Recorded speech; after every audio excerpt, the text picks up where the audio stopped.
World War II, Turning Point for the Nazis, by Raphael Grigorian. During 1933, Adolf Hitler came into power, taking over Germany as they were facing the Great Depression, making them weak. Hitler teamed up with Italian dictator Benito Mussolini to focus on Hitler's goal of attacking liberals, communists, Jews, and other countries for their blame of making Germany lose during World War I. With France and Britain not interfering with Germany's takeover, it led to Germany conquering many countries in Europe, which later sparked the world's interest.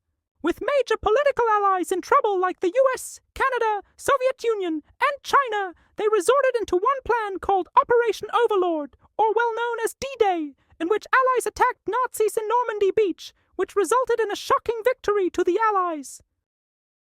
The effect that D-Day had on the conflict with Germany was that the Nazis became significantly weaker, leading to the beginning of the collapse of a politically strong empire. With the Nazi having control over territory, the Allies had to take drastic measures, invading Normandy Beach with 8 different allies working together with 850,000 men deployed, 148,000 vehicles, and 570,000 tons of supplies prepared for this attack.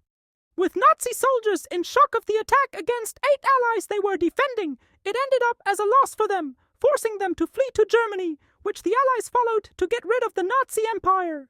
With this, it began the downfall of the Nazis as further attacks would slowly shrink Nazi territory, later ending with the defeat of Hitler's army, playing a significant role in the end of World War II.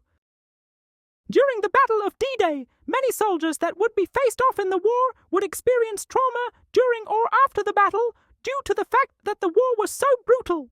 With this, many soldiers got injured and were mentally incapable of being able to fight again, which then brought the idea of bringing in a psychiatrist.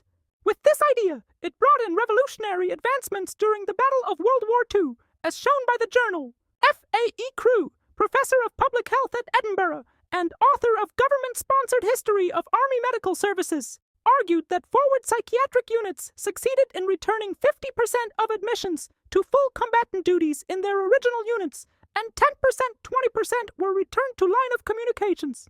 Harrison concluded, despite widespread skepticism, the psychiatrists succeeded in returning the majority of their exhaustion cases to duty, often within days of their evacuation from the front.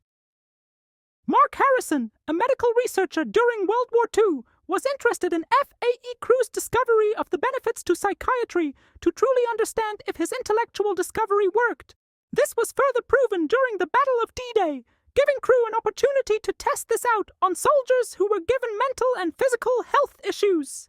With further patients coming in, this allowed 10-20% of British soldiers to return to combat, but many commanders were doubting psychiatry actually worked on soldiers. In the end, this led the Allies to have a military advantage in the war, allowing more firepower to be used during the battle to defeat the Germans in D-Day and further battles.